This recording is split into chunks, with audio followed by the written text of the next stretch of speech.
Larry Woodward.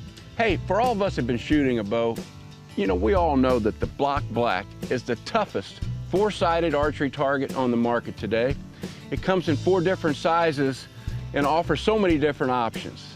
It comes in a 16, 18, a 20, and a 22-inch version. And with over 40 different high contrast aiming options, it covers all the bases for short and long range shooting. As we know, the people at Field Logic and the Block are the leaders in innovation in archery targets. They're not sitting on their laurels this year as they've introduced a new product to the line, the new Block Invasion. Just like its big brother, the Block Invasion stops all field tips, broadheads, and expandables. Has 4-sided shooting, a high contrast design that makes seeing your marks easy, and with its polyfusion technology also provides easy arrow removal. And with all those selling points, the Block Invasion. We're in hunting camp today and the guys are getting ready to shoot their broadheads and make sure they're all sighted in. We've got in front of me here the MoGo. This is the high density Mo foam target from Delta McKenzie, and this is perfect for sighting in your broadheads. And it's great for hunting camp because it's really lightweight and small and portable. I love the Mo foam because it's higher density. It means it's going to last a lot longer.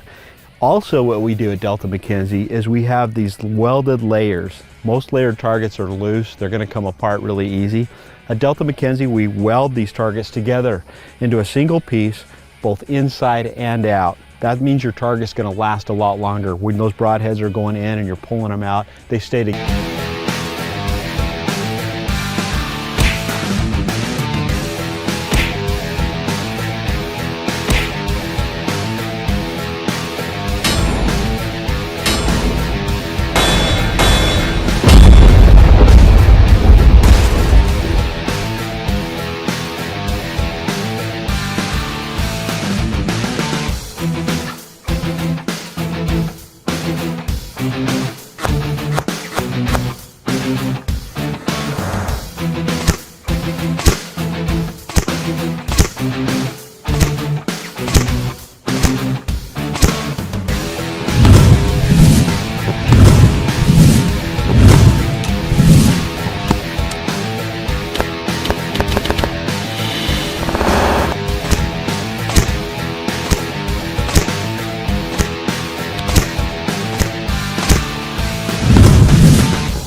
Today, taking a break from work, practicing for turkey season, and what I'm shooting at is the Strutter turkey target by Delta McKenzie.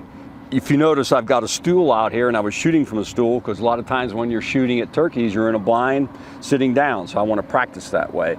Also, the reason I like to practice on a Strutter, like this Strutter target, is it's one of the toughest things to do is avoid you know, shooting at the part of the bird that has nothing to do with the kill zone, and you're up in the feathers or you're down too low, this really makes you hone in on where the kill zone is in terms of a strutter bird that's in front of you. And most of the birds that I've taken with a bow have been in some form, if not full strut, close to it. The other thing is, I didn't go to any special pains to set this bird up. There's no rebar to pound in the ground. I just set it down and it sat flat. And when the arrows hit, you notice it didn't move.